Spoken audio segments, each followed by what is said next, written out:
নমস্কার বন্ধুরা, ডলি রন্ধনশালায় সবাইকে স্বাগত। আজকে তোমাদের সাথে শেয়ার করব ফুলকপির একটা দারুণ রেসিপি। ফুলকপি এইভাবে রান্না করলে মাছ মাংসর স্বাদকে কিন্তু হার মানাবে।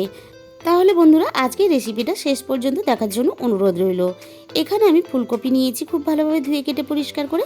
ভেজানো আমি মুসুর ডাল খুব ভালোভাবে ধুয়ে পরিষ্কার করে নিয়েছি।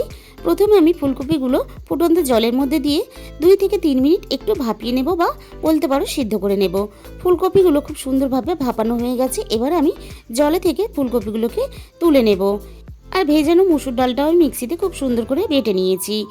আজকের এই রেসিপিটা ভালো লাগলে অবশ্যই ভিডিওতে একটা লাইক করো, আর প্রচুর প্রচুর শেয়ার করো। আর চ্যানেলটাকে সাবস্ক্রাইব করে পাশে থাকা বেল আইকনটা অবশ্যই প্রেস করে দিও, যখন নতুন নতুন কোনো রেসিপি আপলোড করব সবার আগে তোমার কাছে পৌঁছায়। সিদ্ধ করা ফুলকপিগুলো আমি খুব ভালোভাবে গ্রেট করে নিয়ে যে মুসুর ডাল বাটাটা আমি রেডি করে নিয়েছিলাম, সেই মুসুর ডাল বাটাটা আমি ফুলকপির মধ্যে দিয়ে দিলাম। স্বাদ মতো এবার ঝালের জন্য কাঁচা লঙ্কা দিয়ে দিলাম বেশ খানিকটা পেঁয়াজ কুচি, আর দিয়ে দিলাম স্বাদ মতো লবণ।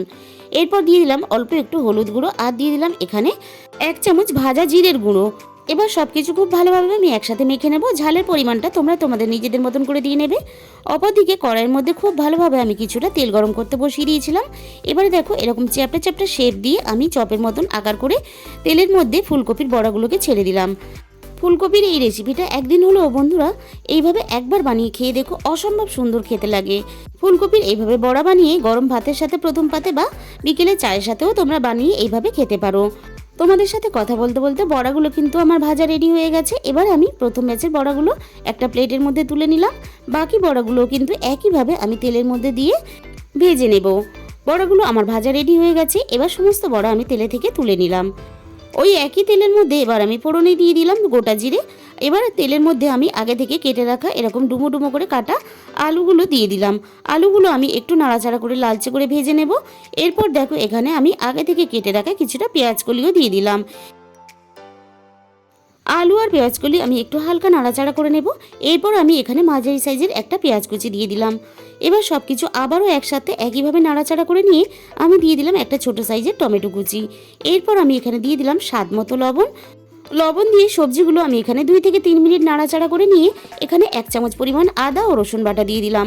এবার সমস্ত সবজির সাথে আদা রসুন বাটাটা দিয়ে হালকা একটু কষিয়ে নিয়ে আমি দিয়ে দিলাম এখানে 1 চামচ পরিমাণ হলুদ গুঁড়ো, 1 চামচ পরিমাণ ঝাল লঙ্কার গুঁড়ো, দিয়ে দিলাম 1 চামচ পরিমাণ জিরে গুঁড়ো, আর দিয়ে দিলাম 1/2 চামচ পরিমাণ ধনে গুঁড়ো।